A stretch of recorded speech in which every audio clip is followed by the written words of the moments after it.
We began at about 20% of the company was software back in 2019. Today, 45% of the company is software. AI is going to be an incredible productivity tool. I believe that services, to the first point, will get transformed. Actually, I don't think it'll go away. I think about 50% of the total work that is done by people today will be done by AI agents.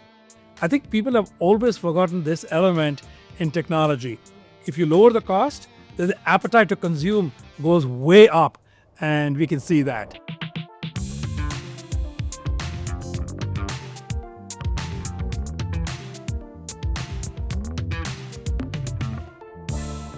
So, Arvind, a very good morning to you. Thank you so much for joining us on the Economic Times. It's a real pleasure. Let me begin by asking you, you've completed 5 years as IBM's chief in January. Talk to us a little bit about your 5-year journey. I think IBM has done exceptionally well in these last 5 years. I was looking at the stock price. It's risen over 120%. How do the next 1 year, 3 years, 5 years look from your lens? I know it's a very hard question to ask these days, especially in the context of the changing times. IBM stock just last night, I think, crashed about 13%, given all that is happening in the world of AI. What is your vision for the future? First, Surabhi, it's good to spend time with you and with ET. So, look, when I became CEO, I had a very clear vision that we need to grow and we need to focus IBM on the areas of incredible growth. First on that is software. And I'm pleased to tell you, so a lot of the stock market reaction, that's an outcome. That's not something that is an input or that you focus on. It comes as an outcome of the investors having confidence not only in the current growth and in the current makeup of the company, but also in how sustainable it is over time. Then investors will reward you with the appropriate multiples and the appropriate ownership. So let's focus on the business side. So we said we are going to remake IBM into a much higher growth company and in the areas where there is relevance in the market. Yeah. We began at about 20% of the company was software back in 2019. Today, 45% of the company is software. Yeah. 3/4 of our M&A and about the same in terms of our R&D innovation goes into software. So that's the first big change that we did.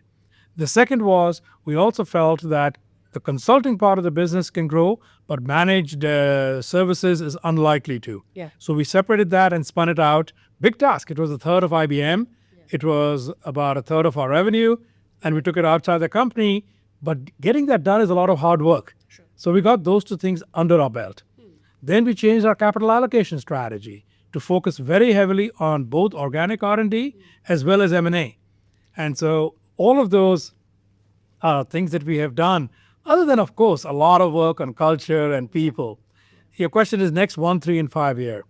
I always believe that it's really important that whatever levels you're achieving, it's only a step towards an even higher ambition. So our ambition would be even higher total growth, even more how the company becomes software, and that we begin to improve both our cash flow and our R&D in order to sort of serve towards those two ends. So I think a lot more ahead. I kind of would like to say, I think we're maybe halfway through the journey, not like near the end of the journey. Sure. Like you said that, when you took over as IBM chief, software was still, I think, very little small part of the business, right? And you significantly increased it to about 45%. But in today's world where AI is eating software, right? And we had a chance to talk to Mr. Vinod Khosla at the India Impact Summit, and he has predicted by 2030 or 2035, there will be nothing called IT services or software services anymore. Do you feel that there is maybe a reset required in that strategy? Also about, if you could just talk about what happened last night when Anthropic has released COBOL, right? And the stock has sort of had seen an impact by 13% because of that. A lot of, I think, companies like IBM run a lot of legacy systems which are based on mainframe and COBOL. How does that change the strategy for you? Yeah. It's really interesting to hear some of these statements. I won't comment directly on Vinod, but maybe there's a sentiment around which is similar held by a lot of people. And certainly the reaction yesterday plays into that sentiment. Right. I would say that a lot of these people are using the same exact logic as eyeballs was used in the year 2000. And I think time has told us what happened to all those companies. Eyeballs turned out to be a metric that was irrelevant in the long term, completely irrelevant. And the only ones that survived from that period were those who could create cash flow. Let me note, the ones who have survived are Google, Amazon, eBay. I think that's about it from that era. Maybe we can call Cisco because Cisco was but Cisco had a healthy business well before even that. AI is going to be an incredible productivity tool. I'm a firm believer in that. As an example, inside our own company, we have so far created $4.5 billion of productivity gains, which we have reinvested in R&D and sales. Yeah. So we agree with the usefulness of AI. That said, I believe that services, to the first point, will get transformed. Actually, I don't think it'll go away because services is used when companies want to transform themselves strategically, and then they want to use somebody else because A, that's a bubble cost, and two, there isn't a long-term need to put all of that expertise and all of that resource inside the company because you don't want to fire them 5 years from now when you're done with that transformation. So you tend to use a consultant who naturally gets fired when the task is over, right? So if you're going to tell me that need goes away, I don't really see that. A lot of what also people forget, a lot of the work is in business process change and in change management. How do you teach your people to use a new tool? How do you teach your people to become more productive? That is much easier done using outside people than inside. I can tell you that with now deep scars in my own transformation of IBM, that it is useful to use consultants to get that done. Right. The other part, we released a COBOL modernization tool 2.5 years ago, used by almost 200 clients. We can talk about what RBC does. We can talk about what certain banks do. I mean, like, we completely believe in that. So it was interesting that, of course, today, certain companies get a lot more media attention, so they got media attention. But to me, A, there was no news there. And two, it completely misses the point of the systems. Why does the bulk of the world's retail banking, why do airline reservations, why do claims management, why do credit card authorizations run on the mainframe? It's got nothing to do with COBOL. It happens to be in COBOL sometimes, but actually of the systems I mentioned, a lot of them are on a system called TPF, which has nothing to do with COBOL. Some of them are in COBOL, some of them are in Java. It has to do with the architecture of the mainframe. For certain critical workloads, like if you're a bank that does $1 trillion of transactions a day, and you need to net it because the certain central banks all over the world want to know that you can close your books in 40 minutes, that's a workload that the mainframe is great for. Or you want resilience, or you want to make sure that your encryption is so great that even if people steal the data, they can't do anything with it. Or if you want to make sure that it is completely mission critical with 6 nines of availability, that is our customer who uses the mainframe. So I think time will tell on all these things. The next 6 months, 12 months, 18 months will tell us. We actually believe that one should have good AI tools to modernize your code bases. Right. By the way, not just COBOL, but all code bases. But it is all about trying to make it more agile, trying to make it more modern, trying to integrate it with everything else. And in the end of the day, the environments that people have is not a line of code. The environment is where is your data, where are your analytics, where are your authorizations. All of that integration is back to the architecture of the environment. And that is so critical to leverage going forward. Right. I mean, how do you foresee AI and software services sort of coexisting in, say, the next 6 months or 12 months? Because every few days, not just, not even months now, we are seeing a new tool which is set to completely disrupt the IT services industry. And you are a leader in that. We are actually quite clear. We think that IT services, which has largely been based on people, is going to be augmented by, you can take your phrase, is it a digital worker? Is it an AI assistant? Is it an AI agent? And we actually leaned forward into that 2 years ago. We created what we called IBM Consulting Advantage, which is our set of, I think, over 200 digital workers now, now deployed at over 200 clients that actually augment the work that our people do. If I was to give you a thumb in the air estimate, I think about 50% of the total work that is done by people today will be done by AI agents. So you would turn around and say, oh, that means that half the people will no longer have roles. Actually, I disagree. I think actually the number of people will only stay the same or increase because there is so much tech debt, there is so much work to be done that if you can lower the cost point leveraging AI agents, then clients will tell us, oh, then there is more work we can get done because your unit cost has gone down. I think people have always forgotten this element in technology. If you lower the cost, the appetite to consume goes way up, and we can see that. But if you don't embrace it to become twice as productive, you're going to lose. Right. I was also going through this Citrian report that has just come out, I think, last night, where the author was talking about that how it's not just going to impact the software industry, but because they're going to be such white collar job losses, it's going to impact a lot of other related industries, be it food delivery, credit, real estate, and things like that. For a company like IBM, which has a broad based offering across multiple segments.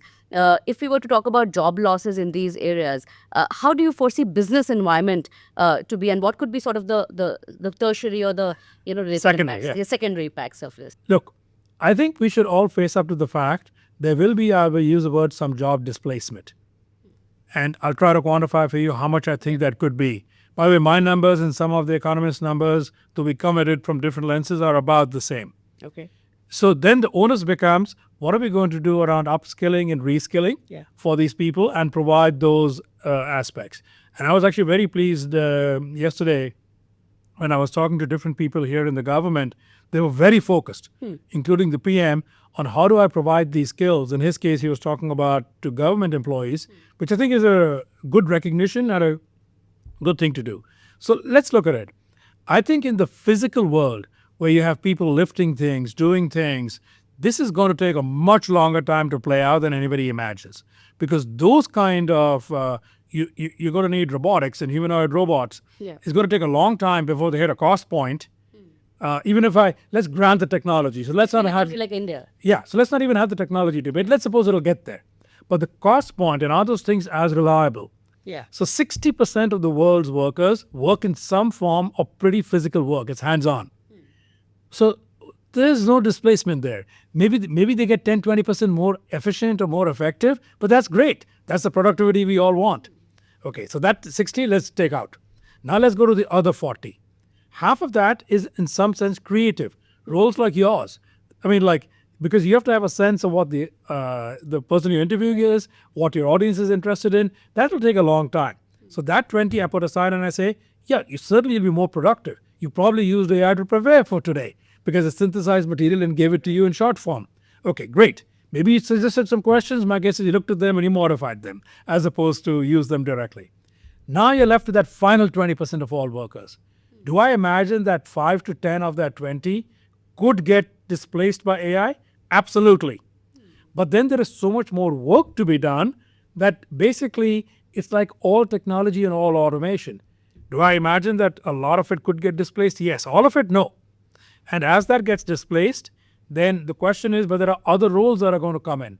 Now we're going to design the world for an AI world. Just like for the web world, in the year 2000, if somebody had told the world, you're going to have 50 million web designers, you're going to have 5 million people who are paid for search engine optimization, you're going to have a whole collection of people who do earned media on the web, people will look at you and say, what are you talking about? This is what newspapers do. Because that's the model. Ditto, AI is going to unlock all these aspects of delivering new business models that'll easily consume that 5 to 10. But those transitions are always somewhat painful. Let me acknowledge that. But I think this time around, governments are aware and want to do work, but so are companies. Like as an example, we IBM committed to train 5 million people in India with AI literacy skills. All right, so we'll do our piece, so should many others. Sure. You mentioned about the PM. Let me ask you, what are the other sort of discussion points that came up during the meeting? I think it's a very significant time for India. India is trying to catch up in this whole AI race. At the same time, it's worried because it's the epicenter of the IT services market, and we are the sort of the technology hub for the rest of the world. Actually, look, I don't believe that India is trying to catch up on AI. So I might have a very different view than many people. So let's separate AI into two pieces. AI that is going to be needed for sovereign needs, let's put that on one side because the countries who need that have to go develop it. And I think that some of that work has already started. When I was speaking with Ashwani Vaishnaw, including at Davos, but also this week, he's been very clear. India needs to build about a dozen models, not hundreds, not thousands. I think 3 of them have already been produced. From watching some of the work at the AI Summit last week, another couple were being talked about.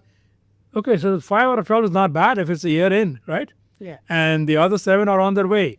And the government is quite clear that they're quite willing to work with startups and private companies, not just government, to go Yeah. produce those. Right. So let's put that aside.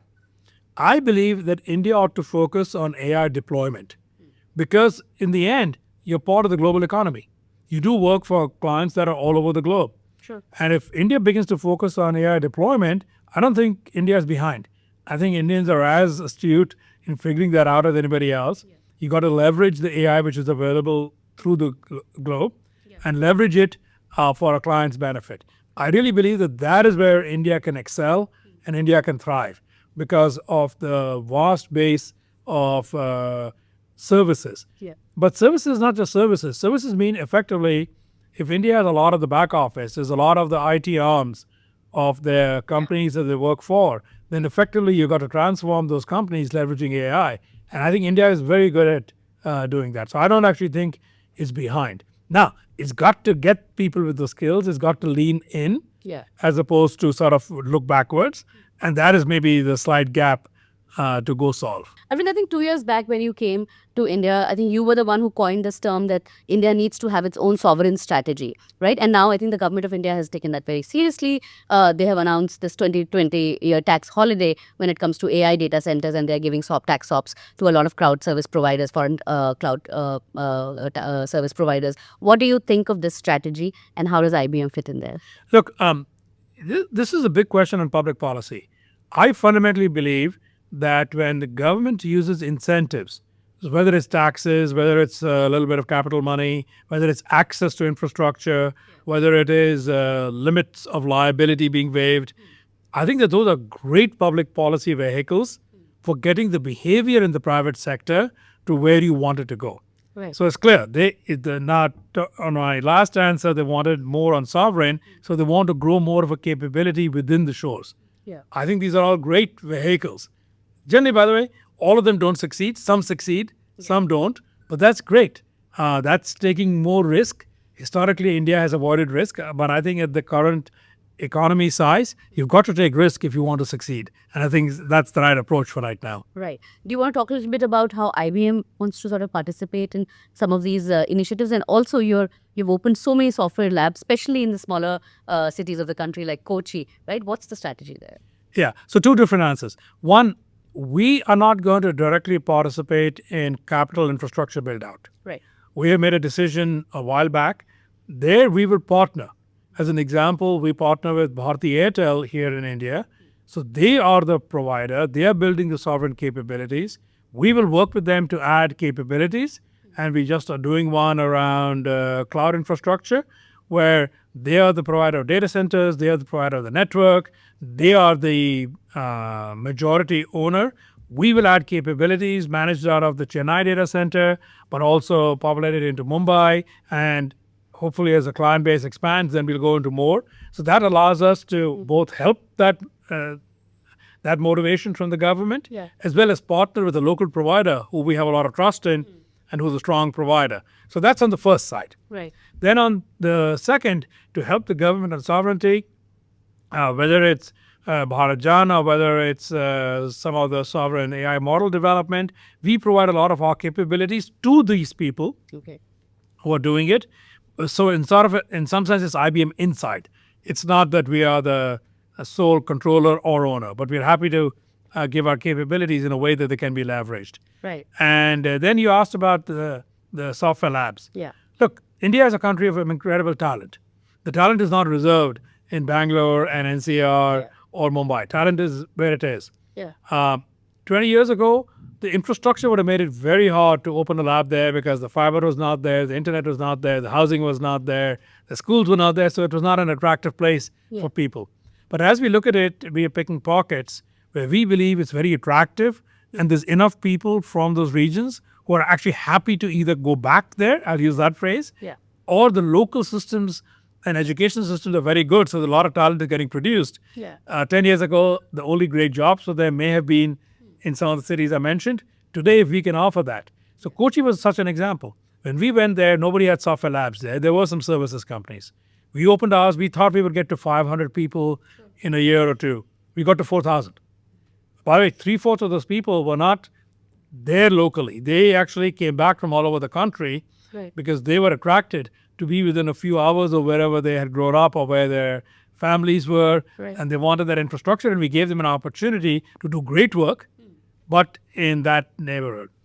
I feel whether it's Gift City in Ahmedabad, whether it's Lucknow, Right. that we early signals are that we're going to have the same experience as Kochi. Right. Arvind, every time, a global executive came to India, my favorite question was, how does India fit into your larger strategy, right? In terms of the work that India does for the companies. Now with AI coming in, do you think that the role that India used to play when it comes to, doing core R&D for the multinationals, for the biggest of companies, for the biggest of the tech companies, will that diminish in some way? What is your take? I actually don't think so. I think the nature of the work is going to change. If the individuals don't want to use AI tools, and I'll say usually just observing, it's kind of a 70-30 mix. 70% happily embrace the tools, begin to use them, get a lot more productive, work really well with all their compatriots around the globe. Great. The 20 or 30% who might be wanting to push back, who kind of have the mental attitude, hey, I've been doing things a different way for 20 years, I don't want to change, they're going to be in trouble. So this is much more about individual attitude than about sort of a national perspective. What is that one message you'd like to give to your huge employee base, which I think one of the largest, if not the largest in the world, in India, through this conversation as we enter into the AI age? And probably some of them are very concerned about what the future holds for them. First, I would like to say thank you very much for your hard work, your dedication, and your expertise. Second, I would like to say learn to embrace the AI tools. Like we have tools like Bob for software development. I'm using the word not just coding, it's software development, which is a much bigger set of tasks. Learn to use these tools to make yourself more productive, Right. and we'll give you a guaranteed wonderful future. As an example, by the way, in the middle of all this that you're talking about, last year was the best bonuses we paid our employees in probably 20 years. So that's just an example of how the business is thriving, that we're able to then do that for our employees. Arvind, changing gears, I want to ask you to zoom out a little bit. Everybody's talking about sovereignty. Governments everywhere are pumping in billions into building AI data centers, into building LLMs. Does it make the world a very, very fragmented place? What does it mean for global corporations like yours, which have, forever, for hundreds of years, functioned in a borderless world?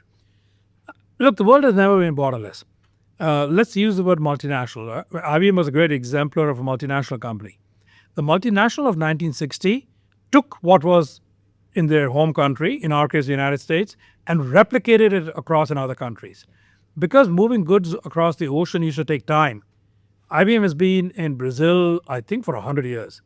We've been in Japan for, I think, 80 or 90 years. We've been in the UK for close to 100 years. There are in our historical archives, there are photographs of our founder, Watson Sr., taking a ship to France in like 1921. Right. It used to take 2-3 months to go there. Information flows were slower. So the original multinational was replicate the model, the factories. So maybe the R&D was done in one place, but the factories, the sales teams, the support, all of that was replicated in each country. That was the original model. Right. So that is not quite frictionless and borderless. Every country around the world is always worried about employment and what IP escapes. So those are not new issues, those are old issues. So let's touch on sovereignty and then come back to the new model that we think is going to be there. One, we actually support nations wanting to be sovereign. But let me explain what sovereign is. There are lots of workloads where you don't care where it comes from. You don't need sovereignty there. So where does your streaming movie come from? Do you really care? What does that have to do with national security or working in a critical way? But for certain critical infrastructure, you care about sovereignty. Why do I say sovereignty? Where is the data and where does it reside? Certainly that's a piece of it. But also if you're dependent upon a fiber optic cable that runs on the ocean bed, well, with what just happened in the Red Sea, those can get cut, whether accidentally or maybe maliciously. Right. You see enough things of what have happened off the coast of South Africa where a lot of cables go, in the Baltic Sea, in the Red Sea, in the Persian Gulf. Bad things can happen. So if those things are there, you need to still be resilient as a nation and be able to function through it.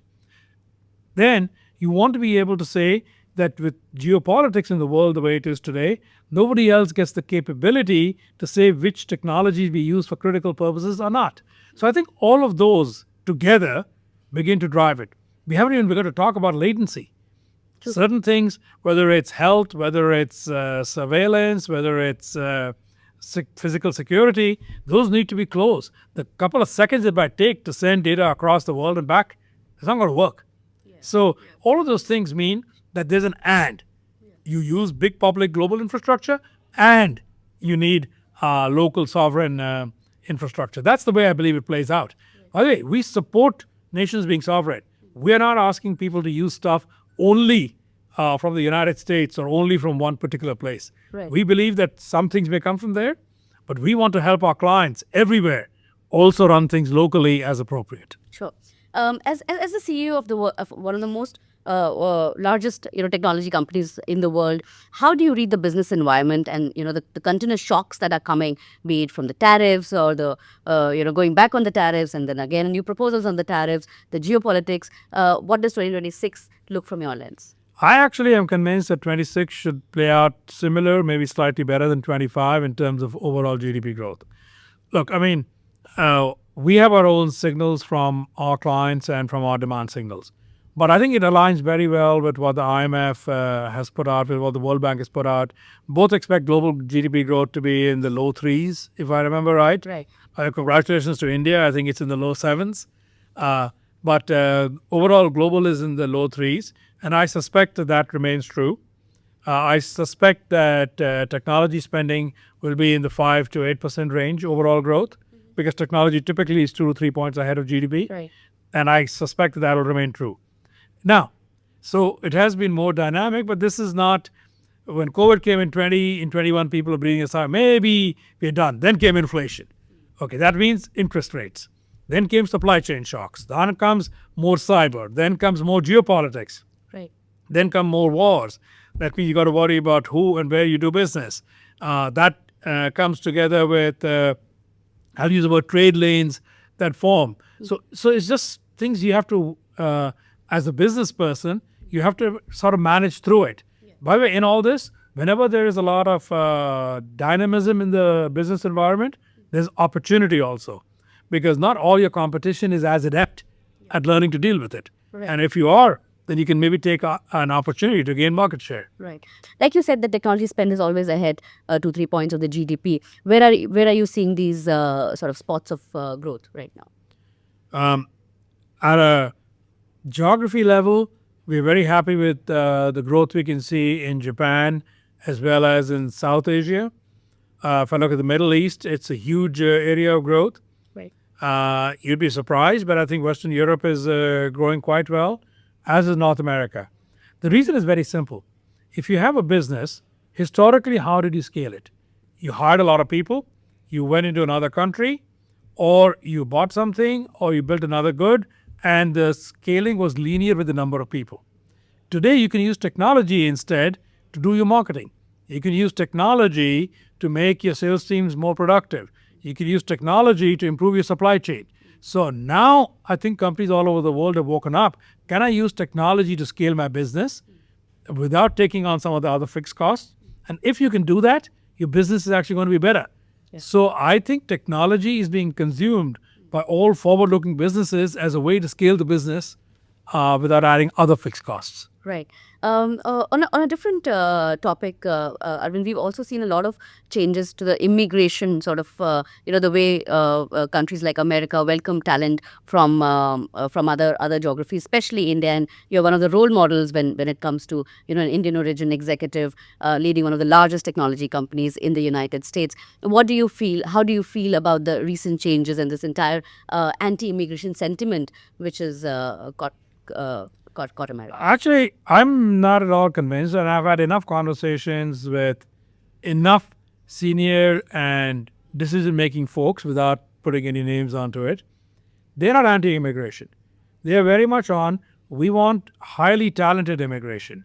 So now there is a whole thing. As always, when a system gets too far one way, according to what people think, too far away from its core, then there becomes a sort of a whiplash. So you kind of go, your pendulum swings, and then it'll swing back. like even now, they're not saying no immigration. From what at least I can see, they're talking about, but we want to give more sort of lean in to people with higher and more advanced degrees, people with higher wages, people with much deeper tech skills. Right. Okay, so that means that they are leaning in for where there is a gap in skills and the population, Right. as opposed to no immigration. Yeah. And on all of the other pieces, that's politics. I mean, that's not my expertise to speak of. So whenever we have tried to hire people with talent, we haven't really had an issue yet. Great. All right. When you took over Arvind 5 years ago, you had made a big bet on cloud AI, right? Now, if I were to ask you in terms of your big bets, what would that? Obviously, AI would be, one that you're doubling down on. What about quantum? Talk to us a little bit about, the quantum as well as the AI Yeah. strategy. So if you don't mind, maybe just a little bit. Yeah. So we had originally said hybrid cloud will be the way the world Right. will go. Back in 2018 and 19, people looked at us and said, what are you talking about? It'll all go to one singular public cloud. I think with the whole conversation of sovereignty, I think everybody agrees hybrid is the answer. So that's been a great run for us. Yeah. And just as one proof point, one of our products within the hybrid cloud portfolio is Red Hat OpenShift. Yeah. And it was like, I think 100, maybe a little over $100 million in 2019. It's getting close to 2 billion now. So that tells you the incredible growth rate. I think it's a 30% CAGR business over the last 5 years. So that's an important proof point. On AI, our book of business is $12.5 billion is the signings and revenue added up that we have done over the last 3 years. So that tells us that we are succeeding in the two big bets that we had called out. So if I look at quantum, I'm very excited by quantum. Let me first acknowledge, before quantum is ready for full commercialization, we are probably still 3, maybe 4 years away. But if you imagine, if I say that moment, like for AI was 2022, so if in 2018 you weren't getting ready for AI, you would not be able to take advantage in 22. So that's where we are in quantum. Okay. So quantum is the first time we actually have a new form of computing since 1947. All the computers we use today are based on that architecture, whether it's the ENIAC architecture or the von Neumann, take your pick, Right. of the word. Both CPUs and GPUs fit into that paradigm. This is a completely different paradigm. Right. It's not going to replace normal computers. It's going to be solving problems those just cannot do. Yeah. And so that's why it's a big bet for us. I'm really pleased with where we are. I'm actually also pleased, I'll sound surprising to you, that there is so much competition, because that means there's a real market. That's why everybody is going after it. Yeah. And competition keeps you on your toes. True. But I think that we are a bit ahead of the competition, and we have a simple example or metric. We have produced 85 actual quantum computers. They have run on the cloud. We have about 20 of them running today because we retire the old ones as they get smaller and not so good. And we have made steady improvements in quality, in scale, in amount of compute that can be done. And I think that we'll see surprising results, not full commercialization, between this year and next year. Right. We'll end with that. Thank you so much for spending so much time with Economic Times. It was a real pleasure, Arvind. Thanks. Thank you. Thank you.